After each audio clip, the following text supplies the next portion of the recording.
Baik, mahasiswa sekalian, kita lanjutkan ke pembahasan tumbukan satu dimensi.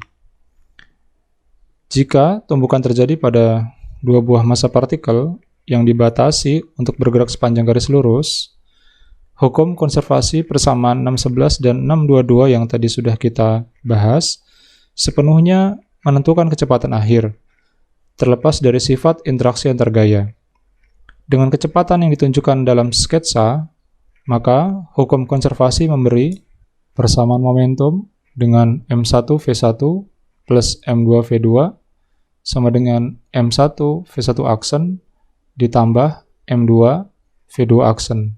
Dan persamaan energi sebagai setengah M1V1 kuadrat ditambah setengah M2V2 kuadrat sama dengan setengah M1V1 aksen kuadrat ditambah setengah M2V2 aksen kuadrat ditambah dengan Q. Persamaan ini dapat diselesaikan dengan V1 aksen dan V2 aksen dalam bentuk M1, M2, V1, V2, dan Q.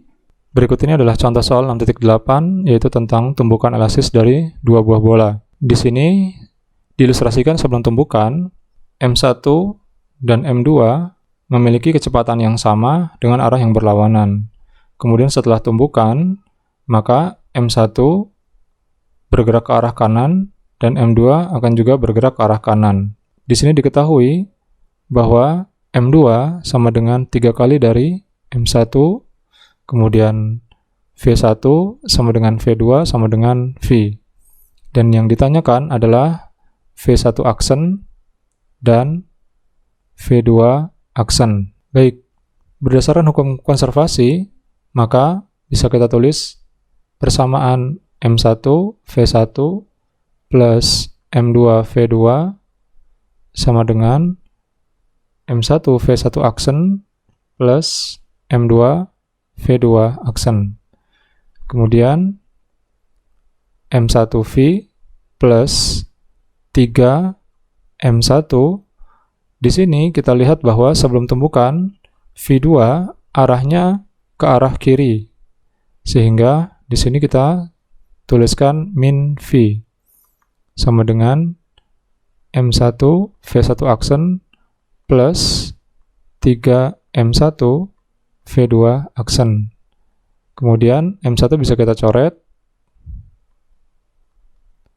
sehingga persamaannya menjadi V ditambah min 3V menjadi min 2V sama dengan V1 aksen plus 3 V2 aksen, atau V1 aksen sama dengan min 2V min 3 V2 aksen.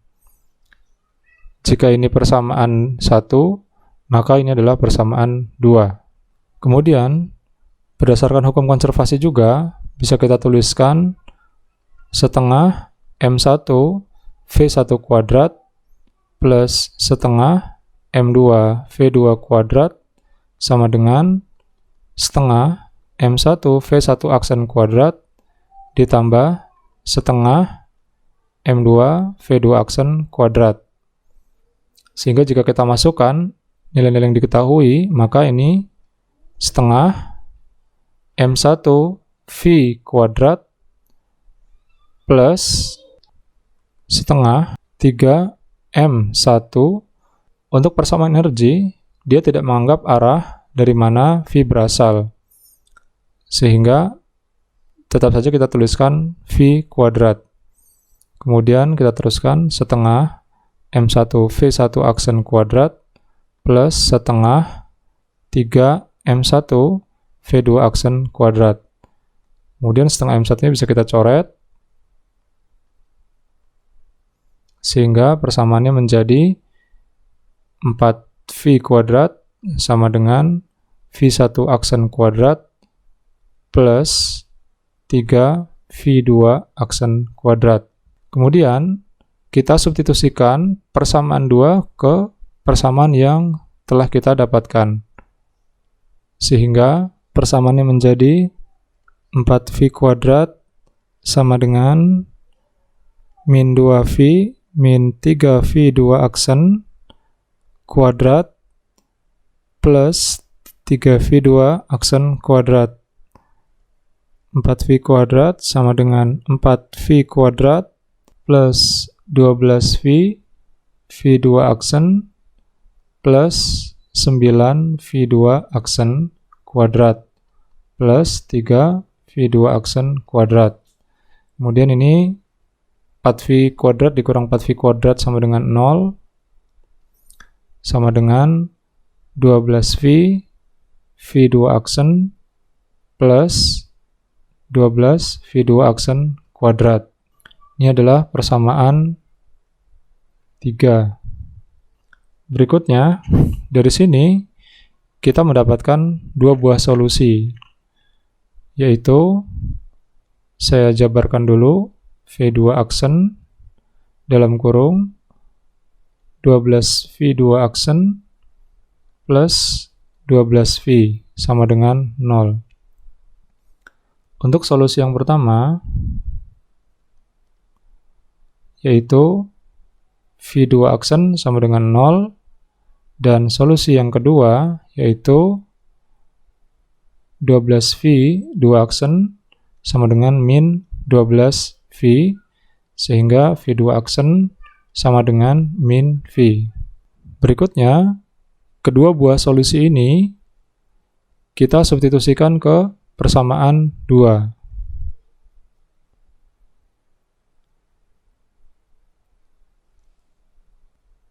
Solusi 1 ke persamaan 2. Maka akan menghasilkan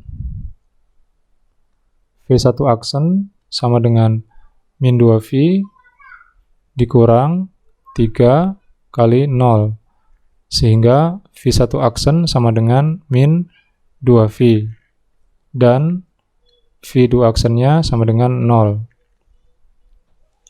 Ini ya untuk solusi yang pertama. Kemudian untuk solusi yang kedua,